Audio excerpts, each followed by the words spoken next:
Sister Dunbar, you're muted. Okay, thank you. Hello, Sharon. Hi. I'm looking at that face, and you look a little grim today. What's going on? Well, after our study last week, you gave me some homework to look up some scriptures. I did, but my understanding, I had no clue, and it was just a waste of time.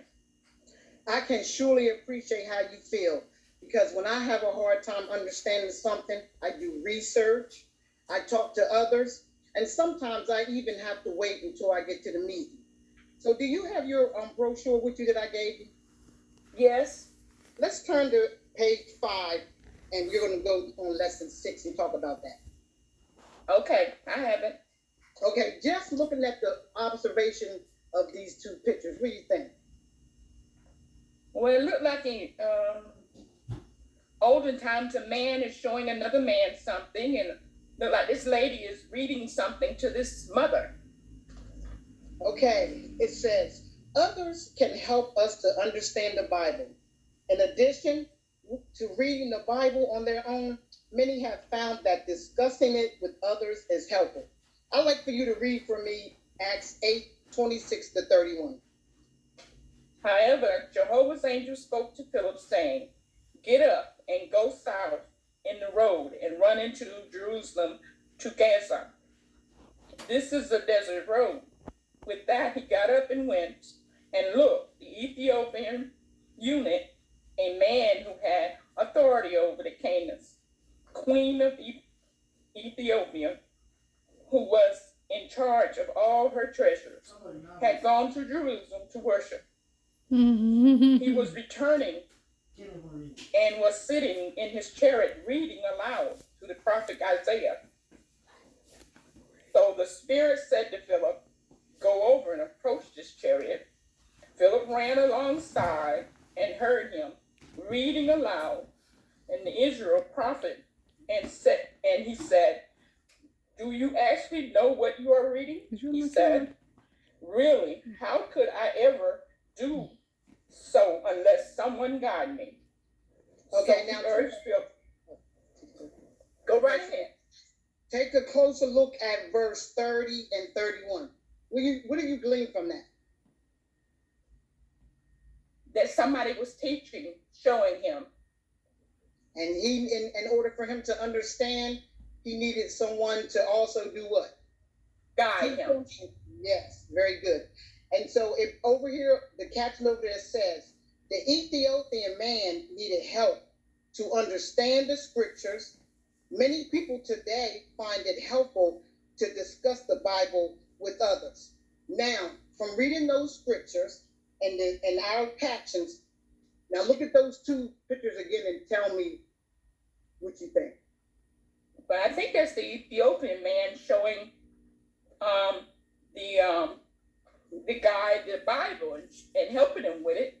And I think the sister, just like you be teaching me, is showing this woman. Right, that's Philip. That's right. Philip was showing that Ethiopian man and helping him and guiding him, right? Right. And so I don't want you to be frustrated, when I give you homework for trying to read the Bible. And I heard you mention that you said that it's a waste of time.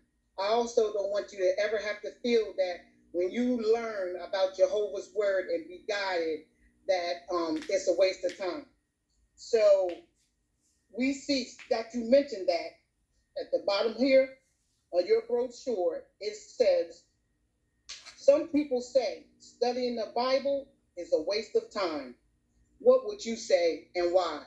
And so since you've already touched on that, now next week what we're going to do, we're going to elaborate that. You thought it was a waste of time because you didn't understand it. And let's find out different other reasons why people think it's a waste of time reading the Bible, okay? What you think about that? Well, I'll be waiting for that. Same time next week? Oh, same time. Absolutely. You have a good day, okay? Bye-bye. And thank you too, Sister Renella, and your assistant there, Sister Dillard. You made a nice effort there to relate to your householder You were also conversational, you were natural, which helped us to be effective teachers. And this evening, you also did a good job of employing your counsel point number 9, appropriate use of visual aids. And friends, it was very obvious to us that our sister was going to make sure that she used her visual aids to help in teaching. Early on in the presentation, she showed the visual aids, pointed them out. A little bit later on, she did the same. And at the bottom of the page, it mentions in the ministry, direct a listener's attention to artwork in a publication and ask him to comment on what he sees. So after looking at the scriptural points, and when she put the visual aid back up, she did that very thing.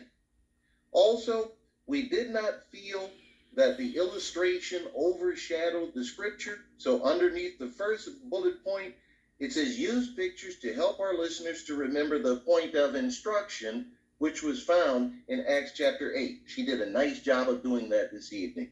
So we thank you as well, Sister Dunbar and Sister Dion, for sharing that information with us.